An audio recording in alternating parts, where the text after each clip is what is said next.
उत्पन्ना एकादशी व्रत कथा। श्री सूत जी बोले, बड़े हे ब्राह्मणों, विधि सहित इस एकादशी महात्म्य को भगवान श्री कृष्ण ने कहा था। भक्त जी ही इस व्रत की महिमा को प्रेम पूर्वक सुनते हैं और इस लोक में अनेकानेक सुखों को भोगकर अंत में परम पद को प्राप्त करते हैं। श्री सूत जी बोले, हे ब्राह्मणों, सर्वप्रथम इस एकादशी का महात्म्य भगवान श्री कृष्ण ने अर्जुन से कहा था, उसी के अनुसार मैं आपसे कहता हूँ। हे अर्जुन, कहा, हे जनार्दन, इस एकादशी का व्रत का महात्म्य क्या है, उस व्रत के करने से क्या धर्म मिलता है और इसकी विधि क्या है, सो आप मुझसे कहिए। ऐसा सुनकर श्री भगवान ने कहा, हे पार्थ, ये प्रथम हेमंत ऋतु के मार्गशीर्ष मास में कृष्ण शुक्ल पक्ष की एकादशी का व्रत करना चाहिए। एक दिन वह पूर्व दशमी की शाम को दान करनी चाहिए और रात को निराहार रहना चाहिए। एकादशी की प्रातः संकल्प नियम के अनुसार कार्य करना चाहिए। दोपहर में संकल्प करना चाहिए और नदी, सरोवर, बावड़ी, कुआं आदि में से पानी में स्नान करना चाहिए। स्नान करने से पहले शरीर के ऊपर मिट्टी का चंदन लगाना चाहिए। चंदन लगाने का मंत्र इस प्रकार है, विश्व क्रांते, रथ क्रांते, विष्णु क्रांते, वसुंधरे धरतापि वराहेन कृष्णानेन सत्वाहुना। मर्तके हर में पाप यन्मया पूर्व संचितम द्वाहतेन पापेन गच्छामि परमा गतिम। व्रत करने वाले को स्नान करके पापी, चोर, पाखंडी, दूसरे की बुराई करने वाला, पर स्त्री, दुराचारी, दूसरे के धन को चुराने वाला, मंदिर में चोरी करने वाला, इन सब मनुष्यों से बात नहीं करनी चाहिए। यदि अनजाने में इनसे बात हो जाए तो इस पाप को दूर करने के लिए भगवान सूर्य नारायण के दर्शन कर लेने चाहिए। स्नान करने के बाद धूप, दीप, नैवेद्य से भगवान की पूजा करनी चाहिए। रात को दीपदान करना चाहिए। ये सुकर्म भक्ति पूर्वक करना चाहिए। उस रात की नींद तथा स्त्री प्रसंग को त्याग देना चाहिए। एकादशी के दिन एवं रात्रि भगवत भजन, सत्संग आदि शुभ कर्मों में व्यतीत करने चाहिए। उस दिन श्रद्धापूर्वक ब्राह्मणों को दक्षिणा देना चाहिए और उनसे अपने दोष की क्षमा मांगना चाहिए। धार्मिक जनों को शुक्ल पक्ष एवं कृष्ण पक्ष की दोनों एकादशियों को एक साथ समझना चाहिए। उनमें भेद मानना अनुचित है। उस उपरोक्त विधि के अनुसार जो मनुष्य एकादशी का व्रत करते हैं उनको शंखोधार तीर्थ में स्नान एवं दर्शन करने के समान पुण्य मिलता है। वह एकादशी व्रत के पुण्य के 16वें भाग के समान भी नहीं है। व्यतीत योग में, संक्रांति में तथा चंद्र सूर्य ग्रहण में दान देने से और कुरुक्षेत्र में स्नान करने से जो पुण्य प्राप्त होता है वही पुण्य मनुष्य को एकादशी व्रत करने से मिलता है। अश्वमेध यज्ञ करने से जो पुण्य प्राप्त होता है उससे 100 गुना पुण्य एकादशी का उपवास करने से मिलता है। 1000 तपस्वियों को 60 वर्ष तक भोजन कराने से जो फल मिलता है वह फल इस एकादशी का व्रत करने से प्राप्त होता है। जो पुण्य मनुष्य को वेद पाठी ब्राह्मण को 1000 गो दान करने से मिलता है उससे 10 गुना अधिक पुण्य एकादशी का व्रत करने से मिलता है। 10 श्रेष्ठ ब्राह्मणों को भोजन कराने से जो पुण्य मिलता है वह एकादशी के पुण्य के 10वें भाग के बराबर होता है। 10 उत्तम ब्राह्मणों को भोजन कराने से पुण्य मिलता है, उतना ही पुण्य एक ब्रह्मचारी को भोजन कराने से होता है। इस पुण्य से 1000 गुना पुण्य कन्या और भूमि का दान करने से प्राप्त होता है। कन्या और भूमि दान के पुण्य से 10 गुना पुण्य विद्या दान में है। विद्या दान से 10 गुना पुण्य भूखे को भोजन देने से होता है। अन्न दान के बराबर संसार में कोई दूसरा धर्म नहीं है। इस दान से स्वर्गीय पितर तृप्त हो जाते हैं। इस दान के महात्म्य को देवता भी वर्णन नहीं कर सकते।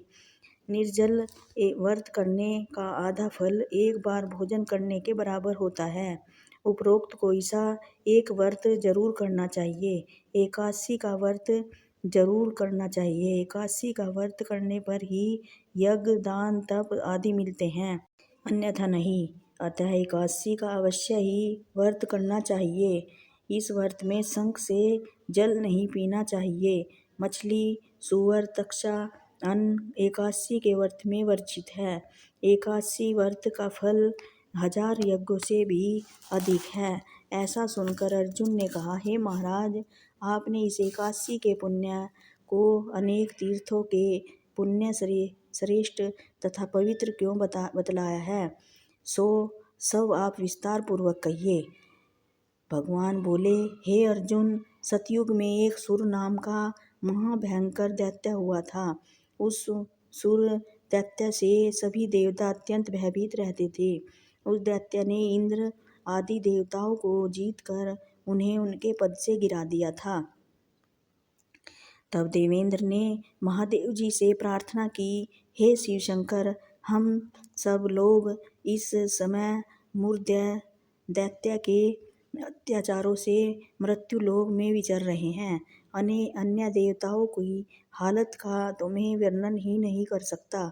आप कृपा कर इस महान दुख से छूटने का उपाय बतलाइए। महादेव जी बोले, हे देवेंद्र, आप श्री विष्णु भगवान के पास जाइए। महादेव जी से के वचनों को सुनकर इंद्र तथा अन्य देवता अक्षी सागर में गए, जहाँ पर भगवान विष्णु से सैया पर शयन कर रहे थे।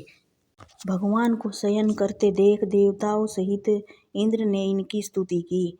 हे देवताओं के देवता और देवताओं के देवताओं द्वारा स्तुत्य आपको हमारा बार बार प्रणाम है। हे दैत्यों के नाशक, हे मधुसूदन, आप हमारी रक्षा करें। जगन्नाथ समझ देव दैत्यों से भयभीत होकर हम आपकी शरण में आए हैं, और आप ही इस संसार के रचयिता एवं कर्ता हैं। आप सबके माता पिता हैं। आप ही जगत का उत्पत्ति पालन और नाश करते हो। आप देवताओं के सहायक और शांति के दाता हो। आकाश और पाताल आप ही के हैं। आप सारे संसार का उपकार करते हैं। तीनों लोकों के उत्पादक ब्रह्मा आप ही हैं। सूर्य, चंद्र, अग्नि, हव्य, मंत्र, तंत्र, यजमान आप ही हैं। यज्ञ, कर्म कर्ता, भोगता आदि आप ही हैं। आप सर्वत्र विद्यमान हैं। हे देव, शरणागत की आपकी ही रक्षा करने वाले हैं। इस समय दैत्यों ने हमें स्वर्ग से निकाल दिया है और हम सब पृथ्वी पर विचर रहे हैं। अब आप ही हमारे रक्षक हैं। अब आप हमारी रक्षा कीजिए, रक्षा कीजिए। देवताओं की करुण वाणी को सुनकर श्री विष्णु भगवान बोले, हे देवताओं, वह कौन सा दैत्य है जिसने देवताओं को जीत लिया है? भय को छोड़कर यह सब मुझे सत्य सत्य बतलाइए। भगवान के उन अमृत रूपी वचनों को सुनकर इंद्र बोला, हे भगवान, प्राचीन समय में नाड़ी जग नामक एक दैत्य है। वह दैत्य ब्रह्मवंश के उत्पन्न हुआ है। उसी दैत्य के लड़के का नाम मुर है। चंद्रावती उसकी राजधानी है। उस नगरी में वह मुर नामक दैत्य निवास करता है, जिसने अपने बल से समस्त विश्व को जीत लिया है और सब देवताओं को देवलोक के से निकाल कर इंद्र, अग्नि, यम, वरुण, चंद्रमा, सूर्य आदि लोकपाल बन गया है। वह स्वयं सूर्य बनकर पृथ्वी को तपाता है और स्वयं मेघ बनकर जल को बरसाता है। अतः आप उस बलशाली भयानक दैत्य को मारकर देवताओं को विजयी बनाओ। इंद्र के वचन सुनकर श्री विष्णु भगवान बोले, हे देवताओं, मैं तुम्हारे शत्रुओं का शीघ्र ही नाश करूंगा। अब आप सब चंद्रावती नगरी को जाइए। इस प्रकार भगवान विष्णु देवताओं से कहकर उनके पीछे पीछे चंद्रावती नगरी को चल दिए। उस समय दैत्यपति मुर अनेकों दैत्यों के साथ युद्ध में गरज रहा था। युद्ध प्रारंभ होने पर असंख्य राक्षस अनेकों अस्त्र शस्त्रों को धारण कर देवताओं को से युद्ध करने लगे, परंतु देवता दानवी के आगे एक क्षण भी न ठहर सकते थे। तब भगवान विष्णु भी स्वयं युद्ध भूमि में आ गए। तब दैत्यों ने भगवान विष्णु को युद्ध भूमि में देखा तो उन पर अस्त्रों से प्रहार करने लगे। भगवान भी चक्र और गदा से उनके शस्त्रों को नष्ट करने लगे। इस युद्ध में अनेकों दानव सदैव के लिए सो गए, परंतु दैत्यों का राज मुर भगवान के साथ निश्चल भाव से युद्ध करता रहा। भगवान विष्णु मुर को मारने के लिए जिस जिस शस्त्र का प्रयोग करते थे वे सब उसके तेज से नष्ट होकर उस पर पुष्पों के समान गिरने लगे। अनेक शस्त्रों का प्रयोग करने पर भी भगवान उसको न जीत सके। वह आपस में मल्ल युद्ध करने लगे। भगवान विष्णु उस दैत्य से देवताओं के लिए सहस्त्र वर्ष तक युद्ध करते रहे, परंतु उस दैत्य को न जीत सके। अंत में भगवान विष्णु शांत होकर विश्राम करने की इच्छा से बद्री का आश्रम गए।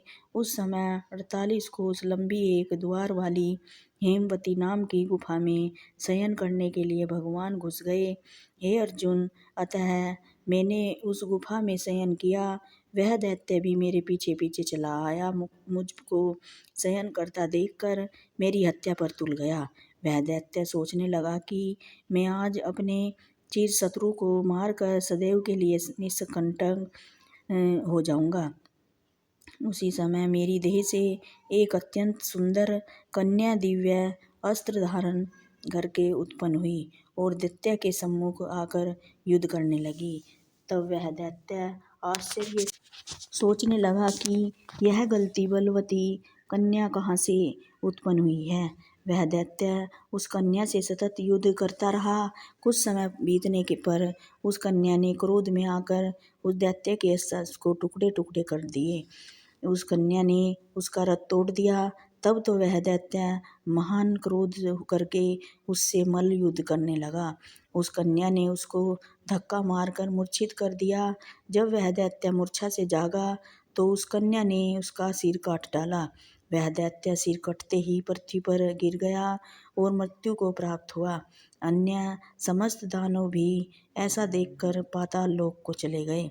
जब भगवान विष्णु की निद्रा टूटी तो उस दैत्य को मरा देखकर अत्यंत चकित हुए और विचारने लगे, इस दैत्य को किसने मारा है।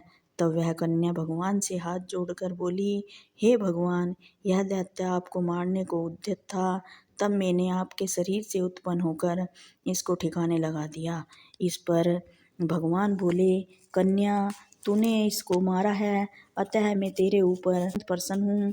तूने त्रिलोकी के देवताओं को इस सुखी किया है, इसलिए तू अपना इच्छित वरदान मांग। कन्या बोली, हे भगवान, मुझे यह वरदान दीजिए कि जो मेरा व्रत करे और उनके समस्त पाप नष्ट हो जाएं और अंत में वे स्वर्ग लोक में जाएं। तेरे व्रत का आधा फल रात्रि को मिले और उससे आधा फल एक समय भोजन करने वाले को मिले। जो मनुष्य भक्ति भाव से मेरे व्रत को करे वे निश्चय ही आपके लोक को प्राप्त करें।